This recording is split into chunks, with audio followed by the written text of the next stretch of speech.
నమస్తే. Welcome to Suman TV. విదేశాలలో masters చేయాలనుకునే భారతీయులు ఎక్కువగా ఎంచుకునేటువంటి దేశం యూకే. ఎందుకనంటే 1, 2 సంవత్సరాల్లో మనం మాస్టర్స్ పూర్తి చేసుకోవచ్చు. అలాగే అంతర్జాతీయ గుర్తింపు ఉన్నటువంటి యూనివర్సిటీస్ నుంచి మనం డిగ్రీని పొందవచ్చు. అలాగే స్కాలర్‌షిప్స్ ఎక్కువగా వచ్చే అవకాశాలు కూడా మనకి మెండుగా ఉంటాయనే ఉద్దేశంతో ఎక్కువ మంది యూకేని సెలెక్ట్ చేసుకుంటూ ఉంటారు. అయితే యూకే వెళ్ళాలి అని అనుకునేటప్పుడు ఐఎల్స్ లాంటి ఎగ్జామ్స్ రాయటం మ్యాండేటరీయా? సో, ఏ రకంగా మనం వీసాను పొందే అవకాశం ఉంటుంది? అందులో ఉన్నటువంటి ఇబ్బందులు ఏముంటాయి? ఈ విషయాలన్నీ అడిగి తెలుసుకుందాం. మనతో పాటు ఉన్నారు విసోర్స్ ఎండీ నాగేంద్ర గారు మనతో పాటు ఉన్నారు. సార్‌ని అడిగి మరిన్ని విషయాలు తెలుసుకుందాం. హలో అండి. Hi madam. హాయ్. సార్, ఇప్పుడు ఎవరైనా విదేశాలకు వెళ్ళాలి అని అనుకునేటప్పుడు ఖచ్చితంగా ఒక ప్రాపర్ కన్సల్టెన్సీ అనేది చూస్ చేసుకోవడం అనేది చాలా ఇంపార్టెంట్. అవును మేడం. ఎందుకనంటే అవును. అవును. మళ్ళీ వీసా ప్రాబ్లమ్ వచ్చిందంటే వాళ్ళు వెళ్ళడానికి కూడా కష్టం అవుతుంది కరెక్ట్ మేడం. కాబట్టి. హ్మ్. సో, మరి కన్సల్టెన్సీని ఎంచుకునే విషయంలోని ఎటువంటి అంశాలని చూడాలి? అండ్ విసోర్స్ కన్సల్టెన్సీ యొక్క ప్రత్యేకత ఏమిటి? ఎందుకు హ్మ్. విసోర్స్‌ని సెలెక్ట్ చేసుకోవాలంటే ఏం చెప్తారు? ఎవరైనా గ్రాడ్యుయేషన్ కంప్లీట్ అయిన స్టూడెంట్స్ అబ్రాడ్‌లో మాస్టర్స్‌కి ప్లాన్ చేస్తే ఫస్ట్ థింగ్ వాళ్ళు చూసుకోవాల్సింది ఏంటంటే ఒక ఎక్స్‌పీరియన్స్‌డ్ కన్సల్టెంట్‌ని వాళ్ళు అప్రోచ్ అవ్వాలి ఫస్ట్ థింగ్. హ్మ్. మేమొచ్చేసరికి వై ఓన్లీ విసోర్స్ అంటే madam, VSource having the legacy of 21 years in the same education field. కొన్ని వేల మంది స్టూడెంట్స్‌ని మన అబ్రాడ్‌లో మాస్టర్స్‌కి పంపించి చాలా మందిని సెటిల్ చేయడం జరిగింది.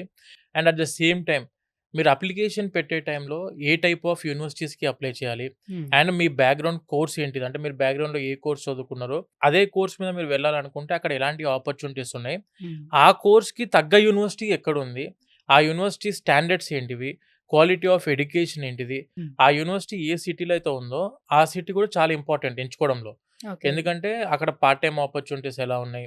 మనము పెట్టే ఇన్‌కమ్ పెడుతున్నప్పుడు, మనం ఇన్వెస్ట్‌మెంట్ చేస్తున్నప్పుడు మన ఎడ్యుకేషన్ మీద ఆర్ మన లైఫ్ మీద ఇన్వెస్ట్ చేస్తున్నట్టు we should have to know about the return on investment. Hmm. మనం పెట్టిన దానికి మనకక్కడ ఎంతవరకు వాల్యూ ఉంది? మనకక్కడ ఏ విధంగా అయితే సంపాదించుకునే అవకాశాలున్నాయి? At the same time after completing of education అక్కడ ఫుల్ టైమ్ జాబ్‌కి వెళ్ళినప్పుడు ఏ విధంగా ఉంది income?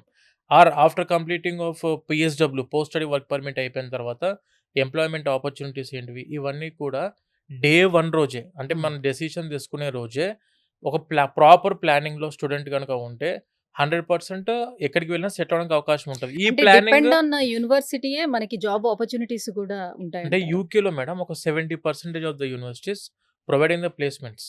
Okay. Academic year of UK is 1 year. Hmm. మనకు 1 ఇయర్ కోర్స్ ఉంది. 2 ఇయర్స్ కోర్సెస్ ఉంటాయి. Okay. Second year is called as the internship year and placement year. అంటే హుహు. ఇంటర్న్‌షిప్ ఇయర్, ప్లేస్‌మెంట్ ఇయర్‌లో ఏం జరిగిద్దంటే మనము పెయిడ్ ఇంటర్న్‌షిప్స్ ఉంటాయి అక్కడ. హ్మ్. అట్ ద సేమ్ టైమ్ ఆ ఇంటర్న్‌షిప్ చేస్తున్న టైంలో ఏ కంపెనీలో అయితే మనం ఇంటర్న్‌షిప్ చేస్తున్నామో, అదే కంపెనీలో జాబ్ కొట్టే అవకాశాలు కూడా చాలా ఎక్కువున్నాయి. హ్మ్. అండ్ యూనివర్సిటీస్ నుంచి కూడా చాలా కంపెనీస్ ప్లేస్‌మెంట్ కోసం రిక్రూట్‌మెంట్ కోసం వస్తున్నాయి. హ్మ్. స్టూడెంట్ ఏ యూనివర్సిటీ అయితే ప్లేస్‌మెంట్ ఆపర్చునిటీ 100% ఇవ్వగలుగుతుందో, ఆ యూనివర్సిటీని చూజ్ చేసుకుంటే వీళ్ళకి ఎటువంటిది బయటికి వెళ్లి మళ్ళీ తిరుక్కుంటా జాబ్స్ కోసం యెస్. వెతుకులాటలు ఇవన్నీ డెఫినెట్‌లీ. లేకుండా ఒక హ్మ్. సేఫ్ జర్నీ అనేది ఉండాలనుకుంటే సో, వీలుగా ఇంటర్న్‌షిప్స్ అనేది ఎతుక్కోవడం కాకుండా ఆ! యూనివర్సిటీ ప్రొవైడ్ ప్రొవైడ్ చేసే చేస్తేనే ఎక్కువగా. ఇంటర్న్‌షిప్స్ ఉంటాయి. అవును మేడం. అవును. యాహ్! యాహ్!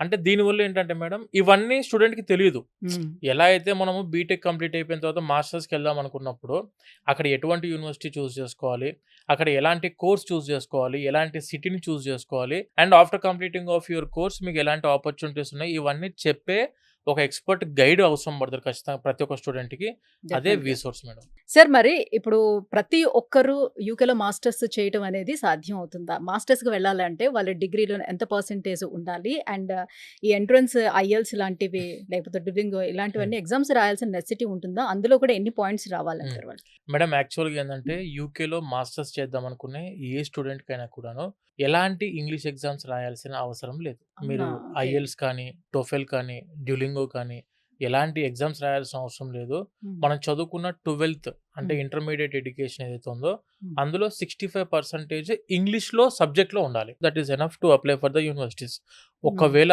65% కంటే తక్కువుంది. మనం చదువుకున్న గ్రాడ్యుయేషన్ ఏదైతే బ్యాచిలర్స్ ఉందో ఆ బ్యాచిలర్స్ ఇంగ్లీష్ మీడియం ఆఫ్ ఇన్‌స్ట్రక్షన్‌లో ఉండాలి. English medium of instruction certification ఒకటుంటే that is enough to apply for the universities. ఎలాంటి ఎగ్జామ్స్ రాయాల్సిన అవసరం లేదు. హ్మ్. కొన్ని యూనివర్సిటీస్ ఒక 20% of the universities they are asking for the English examinations. Hmm. For example health care related కోర్సెస్‌కి వెళ్ళాలనుకునే స్టూడెంట్స్‌కి కొన్ని యూనివర్సిటీస్ ఇంగ్లీష్ ఎగ్జామ్స్ అడుగుతాయి. ఆ ఎగ్జామ్స్‌కి మీరు ముందు నుంచే ప్రిపేర్ అయ్యి రాసుకోవడం బెస్ట్. హ్మ్. కానీ ఎవరైతే టెక్నికల్ బ్యాక్‌గ్రౌండ్‌తోని or degree BCom, BSc, BZC or any BBA courses వాళ్ళు యూకేకి వెళ్దాం అనుకుంటే they don't need to write any English examinations. That's better. సగం తలకాయ నొప్పి వదిలిపోతుంది అవును అక్కడ. మేడం. ఎందుకంటే కోచింగ్‌లు తీసుకుంటా 1 ఇయర్, 2 ఇయర్స్ వేస్ట్ చేసుకున్న హ్మ్. స్టూడెంట్స్ కూడా కలిసాం మేము. హ్మ్. యూకే గురించి అంటే ప్రాపర్ ఇన్ఫర్మేషన్ లేదు. యూకేలో ఇంగ్లీష్ ఎగ్జామ్స్ మ్యాండేటరీ ఏమో అనుకోని ముందు నుంచే ఏం తెలియకుండా కోచింగ్ సెంటర్స్‌కెళ్ళిపోయి ఐఎల్టీఎస్‌కి ఒక 2, 3 టైమ్స్ అటెంప్ట్ చేసిన స్టూడెంట్స్ కూడా వచ్చారు నా దగ్గరికి. కాకపోతే వాళ్ళు అప్లికేషన్ పెట్టుకునే కోర్స్‌కి అసలు ఐఎల్టీఎసే అవసరం లేదు. ఓహ్! ఓకే. ఆఫ్టర్ 1 ఇయర్ తర్వాత తెలుసుకున్నారు వాళ్ళు కోచింగ్ అయిపోయిన తర్వాత. సో, మాస్టర్స్‌కి ఏ కోర్సెస్ ఎక్కువగా బెటర్‌గా ఉన్నాయి యూకేలో? ఫర్ ఎగ్జాంపుల్ యూఎస్‌కి వెళ్ళే students majority IT, software, artificial intelligence, data science, cyber security మీద వెళ్తుంటారు. వెన్ కమింగ్ టు యూకే వచ్చేసరికి ఏంటంటే it is combination of mixed subjects. Hotel మేనేజ్మెంట్‌కి టాప్, హెల్త్ కేర్ రిలేటెడ్ కోర్సెస్‌కి top UK. And when coming to paramedical స్టూడెంట్స్‌కి కూడా high number of opportunities ఉన్నాయి. ఇక మీకు artificial intelligence, machine learning, data science, cyber security, business analytic courses, civil వాళ్ళకి వచ్చేసరికి project management courses ఇవన్నీ కోర్సెస్ చాలా high demanded courses in UK. మెయిన్‌గా కొన్ని సిటీస్ ఉంటాయి మేడం. లైక్ ఎడిన్‌బర్గ్, గ్లాస్గో ఇవి 2 స్కాట్లాండ్‌లో ఉన్నాయి. ఇవి ఎటువంటి స్టూడెంట్ ఎలాంటి బ్యాచిలర్స్‌కి వెళ్ళిన స్టూడెంట్స్‌కైనా ఆపర్చునిటీస్ ఉన్నాయి అక్కడ. ఇంగ్లాండ్ వచ్చేసరికి మీకు నాటింగమ్, Birmingham, leads, Liverpool, Lester, Manchester ఇవన్నీ ప్లేసెస్ సాఫ్ట్‌వేర్ హబ్స్ అనుకోవచ్చు మనం. సేమ్ యాస్ మనకు యూఎస్ సిలికాన్ వ్యాలీ ఎలా అంటామో అలా ఇవన్నీ కూడా rapid growing cities with software technical వైస్‌గా బాగా డెవలప్ అయిన సిటీస్ ఇవన్నీ కూడాను. హ్మ్. సో, ఇక్కడ ఆపర్చునిటీస్ ఎక్కువుంటాయి. మీరు ఏ కోర్స్ అని చదువుకున్న స్టూడెంట్ అవ్వచ్చు. అందరికి ఈక్వల్‌గా ఆపర్చునిటీ ఇస్తున్న దేశం ఏదైనా ఉంది that is UK. That's nice. మరిప్పుడు వీసా ప్రాసెస్ అనేది ఏ రకంగా చేస్తారు? ఎలాంటి డాక్యుమెంట్స్ అనేది మీకు సబ్మిట్ చేయాల్సి ఉంటుంది? మేడం యాక్చువల్‌గా ఏందంటే యూకేలో మాస్టర్స్‌కి మనకు రిక్వైర్డ్ డాక్యుమెంట్స్ ఏంటంటే పాస్‌పోర్ట్, 10థ్, 12థ్ డాక్యుమెంట్స్ అండ్ చదువుకున్న బ్యాచిలర్స్ యొక్క transcripts, consolidated marks memo CMM, original degree if possible, provisional certificate, 3 letter of recommendations. We are promising 100% education loan without any collateral. సరే, జనరల్లీ ఎడ్యుకేషన్ లోన్ అంటే కేవలం college fee వరకు మాత్రమే provide చేస్తూ ఉంటారు కదా! సో, అక్కడ ఒకవేళ వాళ్ళకి ఎలాంటి పార్ట్ టైమ్స్ దొరకకపోయినా ఈవెన్ అది కూడా పేరెంట్సే ఆ బర్డెన్ ఫీల్ అవ్వాలి. సో, అలా కాకుండా మొత్తం అంతా కలిపి కూడా ఎడ్యుకేషన్ లోన్ ప్రొవైడ్ చేయడానికి అవకాశం ఉంటుందా? Correct madam. మంచి క్వశ్చన్ ఇది. ఎడ్యుకేషన్ లోన్ అనేది ఓన్లీ నాట్ ఫర్ స్టడీస్. చదువుకి మాత్రమే కాదు madam. Education loan is for studies, food and accommodation ఎక్స్‌పెన్సెస్‌కి, ట్రావెలింగ్ ఎక్స్‌పెన్సెస్‌కి కూడా, ఇన్స్యూరెన్స్‌కి అండ్ వీసా ఖర్చులకు కూడా ఇక్కడ ఉన్నప్పుడే ఎడ్యుకేషన్ లోన్ కూడా ఎలిజిబిలిటీ వస్తారు. హుహు. అండ్ అక్కడికి వెళ్ళిన తర్వాత మీకు ల్యాప్‌టాపో లేదంటే బుక్సో, స్టేషనరీయో ఇంక్లూడింగ్ షాపింగ్‌కి కూడా ఎడ్యుకేషన్ లోన్ ఇస్తున్నారు. అన్ని కలిపి వస్తాయి మీకు. అంటే మీరు అబ్రాడ్‌లో మాస్టర్స్ చదువుదాం అనుకుంటే ఒక్క పైసా కూడా మీ జేబుల నుంచి ఖర్చు చేయకుండా పూర్తిగా ఎడ్యుకేషన్ లోన్ సౌకర్యంతో మీరు యూకేలో ఆర్ అబ్రాడ్‌లో మాస్టర్స్ చేసుకోవచ్చు. దానికి ఈజీ ప్రాసెస్ అవ్వాలన్నా అన్ని బ్యాంకుల చుట్టూ తిరగాల్సిన అవసరం లేకుండా ఒకే దగ్గర నాకు పనైపోవాలి. సిబిల్ ఇబ్బందులు ఉన్నా కూడా లోన్ రాదని వింటున్నాము అనంటే సిబిల్ ఇబ్బందులు ఉన్నా కూడా మేము చాలా మంది స్టూడెంట్స్‌కి ఎడ్యుకేషన్ ఇప్పించిన దాఖలాలు ఉన్నాయి. హుహు. ఒక్కసారి మీరు ఆఫీస్‌కి వస్తే ఎలాంటి ప్రాబ్లమ్ అయినా ఉండొచ్చు ఎడ్యుకేషన్ లోన్‌కి. ఎలాంటి ప్రాపర్టీ లేకుండా, ఎలాంటి ఇష్యూస్ ఏమీ లేకుండా మీకు ఖచ్చితంగా ఎడ్యుకేషన్ ఇప్పిస్తాం మేము. ఎలాంటి స్టూడెంట్ అయినా అవ్వచ్చు, ఎలాంటి బ్యాక్‌గ్రౌండ్ ఉన్న పేరెంట్ అయినా అవ్వచ్చు. ప్రతి ఒక్కరికి మేము డైరెక్ట్‌గా సోషల్ మీడియా ప్లాట్‌ఫామ్‌లో నేను చెప్తున్నా. ఎలాంటి కొలెటరల్ అష్యూరెన్స్ పెట్టాల్సిన అవసరం లేకుండా 100% ప్రతి ఒక్క స్టూడెంట్‌కి ఎడ్యుకేషన్ లోన్ ఇప్పించే రెస్పాన్సిబిలిటీ వీసోర్స్ తీసుకుంటది. ఎందుకు అనంటే వీసోర్స్ ఫిన్‌టెక్ ఉంది మాకు. ఓకే. వీసోర్స్ ఫిన్‌టెక్ ఎందుకు అనంటే మనకు వీసోర్స్ ఫిన్‌టెక్ ద్వారా we have been tied up with different nationalised banks and NBFCs. Official bank employees ఎవరైతే లోన్‌ను ఎవాల్యుయేషన్ చేసి, లోన్ అప్రూవల్ చేసి, లోన్ శాంక్షన్ చేసి, లోన్ డిస్బర్స్‌మెంట్ చేస్తారో ఆ official bank employees they will be in our office. Hmm. వాళ్ళంటే ఒక parent అయినా, ఒక స్టూడెంట్ అయినా మనము ఫస్ట్ ఒక అబ్రాడ్‌లో మాస్టర్స్‌కి వెళ్దాం అనుకున్నప్పుడు ఫస్ట్ థింగ్ వాళ్ళు ఆలోచన చేసేది ఫైనాన్షియల్స్ ఎవరైనా కూడా. యాహ్! అంటే మన దగ్గర ఎంత అక్కడే చాలా మంది బ్యాక్ స్టెప్ బ్యాక్ స్టెప్ తీసుకుంటారు. తీసుకుంటారు. ఆగిపోతూ ఉంటాయి ప్రాసెస్‌లన్నీ కరెక్ట్ కూడా. మేడం. కరెక్ట్. యాహ్! అంటే ఆ బ్యాక్ స్టెప్ తీసుకోవడానికి రీజనే మనం అంత బడ్జెట్ మనతోని కాదు. అనవసరంగా మనం ఆలోచన చేయలేము అన్న ఆలోచనతోటి చాలామంది బ్యాక్ స్టెప్ తీసుకుంటారు. ఎవ్వరైనా ఎనీ మిడిల్ క్లాస్ పీపుల్ ఎలాంటి బ్యాక్‌గ్రౌండ్ ఉన్న వాళ్ళైనా మీరు ఏ బ్యాంకుల చుట్టూ తిరగాల్సిన అవసరం లేదు. ఏ బ్యాంకర్స్‌కి కాల్ చేయాల్సిన అవసరం లేదు. ప్రాపర్‌గా ఒక్కసారి మన వీసోర్స్ ఆఫీసెస్ ఎక్కడైతే ఉన్నాయో అక్కడికొచ్చి మీరు కలిస్తే మన వీసోర్స్ ఫిన్‌టెక్ టీమ్ ద్వారా మీరు అఫీషియల్ బ్యాంక్ ఎంప్లాయీస్‌ని మన ఆఫీస్‌లోనే 10 బ్యాంకుల ఎంప్లాయీస్ అందరూ కూర్చొని ఉంటారు అక్కడ. వాళ్ళని డైరెక్ట్‌గా మీకు ఎక్కడ రేట్ ఆఫ్ ఇంట్రెస్ట్ తక్కువ ఉంటే, ఎక్కడ కొలెటరల్ లేకుండా ఎలిజిబిలిటీ ఉంది, అన్ని ప్రాసెస్ అంతా మన వాళ్ళు ఎక్స్‌ప్లెయిన్ చేస్తారు. అందులో మీకు ఏది సూటబుల్‌గా అనిపిస్తే మీరు దానికే ప్రాసెస్ చేసుకోవచ్చు. ఇంకొంతమంది నాకు అడిగే క్వశ్చన్లు ఏంటంటే ఎడ్యుకేషన్ లోన్ అప్రూవల్ అయిపోయింది, శాంక్షన్ అయిపోయింది, డిస్బర్స్మెంట్ అయిపోయింది, నెక్స్ట్ మంత్ నుంచే ఈఎంఐ కట్టుకోవాలా అని Yes. అడుగుతున్నారు. అలాంటిది ఏం అవసరం లేదు. Okay. యాక్చువల్గా ఏంటంటే ఎడ్యుకేషన్ లోన్ మీరు అప్లికేషన్ పెట్టుకున్న తర్వాత లోన్ డిస్బర్స్మెంట్ అయిపోయిన తర్వాత మాస్టర్స్ కోర్స్ లెటర్స్ అస్యూమ్ ఒక 1 year course or 2 years course masters చదువుకున్న వీళ్ళు 2 years మాస్టర్స్ కంప్లీట్ అయిపోయిన తర్వాత 1 year రిలీవింగ్ పీరియడ్ ఉంటుంది. 1 year రిలీవింగ్ పీరియడ్ అంటే ఏంటంటే వీళ్ళు జాబ్ వెతుక్కోవడానికో అక్కడ సెటిల్ అవ్వడానికో అవకాశం ఇవ్వడానికి ఇంకో 1 year టైం ఇస్తారు. 2 years కోర్స్ అయితేనేమో 2+1 3 years తర్వాత 4th year ఫస్ట్ మంత్ నుంచి ఈఎంఐ స్టార్ట్. 1 year కోర్స్ అయితేనేమో 1+1 థర్డ్ ఇయర్ ఫస్ట్ మంత్ నుంచి ఈఎంఐ స్టార్ట్. అంటే టైం దొరుకుతుంది స్టూడెంట్కి రీపేమెంట్ చేసుకోవడానికైనా. ఎవరైతే ప్రాసెస్ ఆల్రెడీ బయట ఇప్పుడు వీసోర్స్లో అప్లికేషన్ పెట్టలే యూనివర్సిటీస్కి, లెట్ us assume ఇప్పుడు బయట ఎక్కడో ఎక్స్ కన్సల్టెన్సీ నుంచి మీరు అప్లికేషన్స్ పెట్టుకున్నారు ఒక యూనివర్సిటీకి, ఎడ్యుకేషన్ లోన్ గురించి మీకు ఇబ్బంది అవుతుంది, ఎడ్యుకేషన్ లోన్ శాంక్షన్ అవ్వట్లేదు, ఆ ఎడ్యుకేషన్ లోన్ అప్రూవల్ అవ్వట్లేదు, మీరు ఆఫీస్కి వస్తే ఎడ్యుకేషన్ లోన్ శాంక్షన్ చేపిస్తాం, అప్రూవల్ చేపిస్తాం మేము. ఇది కూడా బాగుంది అది. సో నాగేంద్ర గారు, ఈ ప్రాసెస్ మొత్తం అంతా కూడా ఫినిష్ అవ్వడానికి ఎన్ని రోజుల సమయం పడుతుంది? ఎప్పుడు ఎగ్జాక్ట్ గా అప్రోచ్ అయితే ఎంత టైంలో ఇప్పుడు ఫినిష్ చేస్తారు? మేడం ఇప్పుడు యాక్చువల్గా సెప్టెంబర్ ఇంటేక్ ఓపెన్ అయిపోయింది. Hmm. ఎవరైతే స్టూడెంట్స్ ఇప్పుడు మనం అప్రోచ్ అవుతారో వాళ్ళందరికీ ఏంటంటే ఉన్న ఎక్స్ట్రా ఎలిజిబిలిటీ ఎర్లీ బర్డ్ స్కాలర్షిప్స్కి ఎలిజిబుల్ అవుతారు. ఇప్పుడు టాప్ యూనివర్సిటీస్కి అప్లికేషన్స్ పెట్టుకోవచ్చు. అండ్ ప్రాసెస్ అంతా ఒకవేళ స్టూడెంట్ దగ్గర పాస్పోర్ట్ ఉందనుకోండి, పాస్పోర్ట్ ఉంటే ఎగ్జాక్ట్ 15 to 20 days ప్రాసెస్ అంతా కంప్లీట్ చేస్తాం, మొత్తం వీసా వర్క్ తీసుకెళ్తాం స్టూడెంట్స్కి. And when coming to education loan అయితే మీకు 3 daysలోనే శాంక్షన్ చేపిస్తాం. Just in the span of 1 day 24 hours admit letter ఇప్పిస్తాం ఆఫర్. ఫటాఫట్ అయిపోతుంది. అంటే ఇంకా ఎక్స్పీరియన్స్ టీమ్ ఉంది కాబట్టి స్మూత్గా అయిపోయింది, ఫాస్ట్ అయిపోయింది మేడం ప్రాసెస్ అంతా కూడా. అండ్ పాస్పోర్ట్ లేకుండా వస్తే మాత్రం ఒక 15-20 days ఎక్స్ట్రా పడుతుంది మళ్ళీ. సో వీసోర్స్ ని అప్రోచ్ అవ్వటం వల్ల ఉన్నటువంటి బెనిఫిట్స్ ఏంటి? మా వీసోర్స్ వచ్చేసరికి ప్రతి ఒక్క స్టూడెంట్కి స్కాలర్షిప్స్ అప్లై చేస్తాం. 10 లక్షల వరకు ఖచ్చితంగా ఎలిజిబిలిటీ వచ్చేలా చూసుకుంటాం.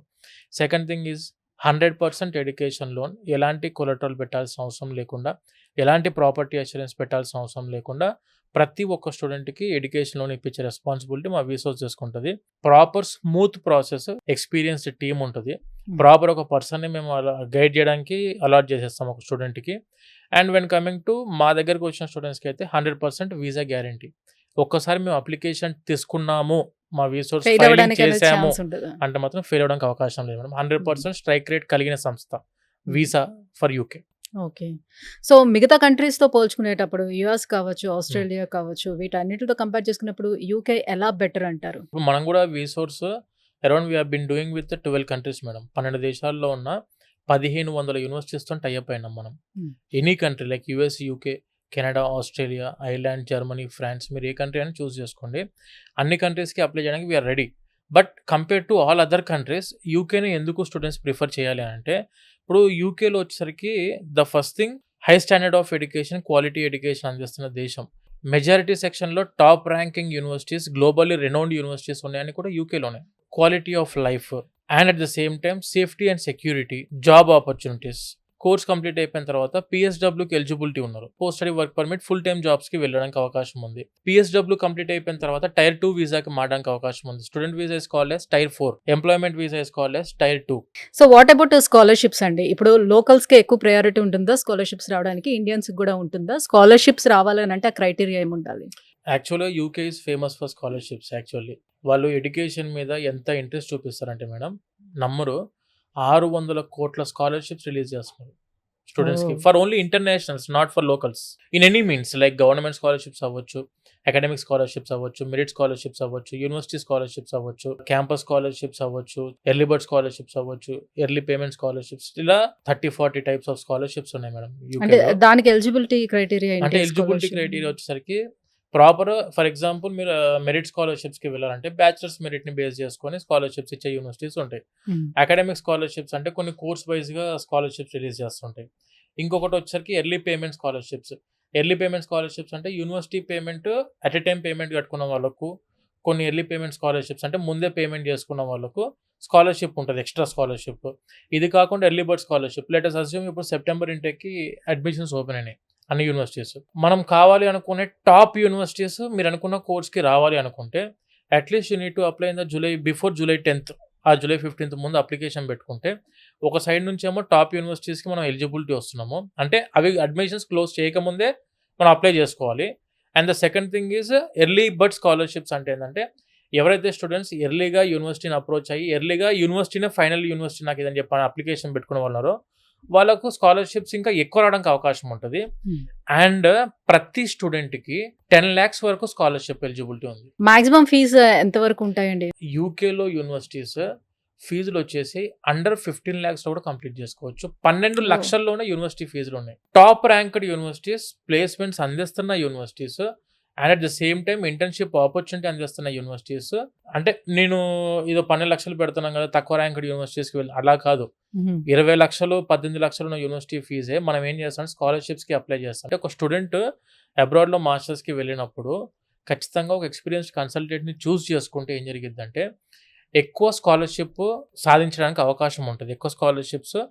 అప్లికేషన్ పెట్టడానికి అవకాశం ఉంటది. ఇప్పుడు హ్మ్. మామూలుగా మా దగ్గరకొచ్చిన స్టూడెంట్స్ చాలామంది వాళ్ళ ఫ్రెండ్స్ వేరే వేరే యూనివర్సిటీస్‌లో అప్లై చేసాం. అదే యూనివర్సిటీకి వాళ్ళ ఫ్రెండ్స్ ఫీజ్ కంటే కనీసం ఒక 2-3 లాక్స్ తగ్గించి పంపించిన హ్మ్. ఎక్స్‌పీరియన్స్ ఉంది మన వీసోర్స్‌కి. ఓకే. అంటే బేసికల్‌గా చాలామంది కన్సల్టెన్సీ అనే వెంటనే యూనివర్సిటీ ఫీజులు పెంచుతారేమో ఆర్ వీళ్ళ చార్జెస్ ఎక్కువుంటాయి గదా! స్టూడెంట్స్‌కి మన దగ్గర నుంచి చార్జ్ చేస్తారు డబ్బులు. మనమే సొంతంగా అప్లై చేసుకుందాం. ఆన్‌లైన్ ప్రాసెస్ అయిపోయింది గదా! టెక్నాలజీ బాగా డెవలప్ అయిపోయింది గదా! అని చెప్పి సొంతంగా పెట్టుకుంటున్నారు. 15,00,000 ఉన్న యూనివర్సిటీ ఫీజుని 15,00,000 కట్టుకొని వెళ్తున్నారు. ఆళ్ళ ఫ్రెండ్స్ మా దగ్గరకొచ్చిన వాళ్ళకి 12,00,000, 13,00,000 అయిపోతుంది. కన్సల్టెన్సీ నుంచి వెళ్ళిన వాళ్ళకు. హ్మ్. హ్మ్. ఏమంటామంటే మేము ఎలాంటి చార్జ్ అనేది స్టూడెంట్ దగ్గర నుంచి అట్‌లీస్ట్ సింగిల్ పైసా కూడా చార్జ్ చేయం మేడం. హ్మ్. ఏ ఒక్క స్టూడెంట్ దగ్గర నుంచి ఒక్క పైసా కూడా చార్జ్ చేయం. అడగొచ్చు చార్జ్ చేయకుండా మీరు ట్రస్ట్ ఎట్లా? నడుపుతున్నారేమన్నా? చార్జ్ చేయకుండా మీరు డబ్బులు సంపాదించకుండానే ఇంతమంది స్టూడెంట్స్ పంపిస్తుంటే కరెక్టే. కాకపోతే we are getting the commission from the university on that student. Okay. మాకు కమిషన్ వస్తది యూనివర్సిటీ నుంచి. అది సో, ఓపెన్ అందుకే సీక్రెట్ ఇంకా ఎవరికైనా. వీళ్ళ మీద మేము బర్డెన్ అనేది ఉండదింక. ఉండకుండా స్టూడెంట్స్ దగ్గర నుంచి ఎలాంటి చార్జ్ చేయకుండా ఏ టు జెడ్ సర్వీసెస్. అంటే నేనేమంటా అంటే ఎప్పుడైనా ఒక కన్సల్టెన్సీలో మనం అడుగు పెట్టాము అనంటే, ఆ కన్సల్టెన్సీలో ఆల్ రౌండ్ ప్రాసెస్ అయిపోవాలి మొత్తం. హ్మ్. మళ్ళా ఎడ్యుకేషన్ లోన్ కోసం ఒక బ్యాంక్ దగ్గరికి వెళ్ళాలి నువ్వు. అంటే నేనేమన్నానంటే A to Z one stop డెస్టినేషన్‌లో నా ప్రాసెస్ కంప్లీట్ అవ్వాలి అని అన్న ఆలోచన అనుకునేటప్పుడు ఉంటే మాత్రం వీసోర్స్ దట్ ఈస్ చూడాలి. VSource. Thank you sir. Thank you so much. So, UK వెళ్ళాలి, అక్కడ మాస్టర్స్ చేయాలి అనుకునే వాళ్ళకి యూకే ఎందుకు బెటర్ అనేది అండ్ వీసోర్స్ కన్సల్టెన్సీని చూస్ చేసుకోవడం వల్ల ఎలాంటి బెనిఫిట్స్ ఉంటాయనే విషయాన్ని కూడా ఎక్స్‌ప్లెయిన్ చేశారు. Thank you so much. Thank you so much. So, viewers చూస్తున్నారు కదా! మీరు గనక యూకేలో ఒకవేళ మాస్టర్స్ చేయాలి అని అనుకున్నట్లయితే, సో, కింద స్క్రోల్ అవుతున్నటువంటి నంబర్‌కి కాల్ చేయండి. ఒకసారి వీసోర్స్‌ని కూడా కన్సల్ట్ అవ్వండి. సో, డెఫినిట్‌గా ఇదే బెస్ట్ డెస్టినేషన్ అనే ఫీల్ కూడా మీకు కూడా కలుగుతుంది.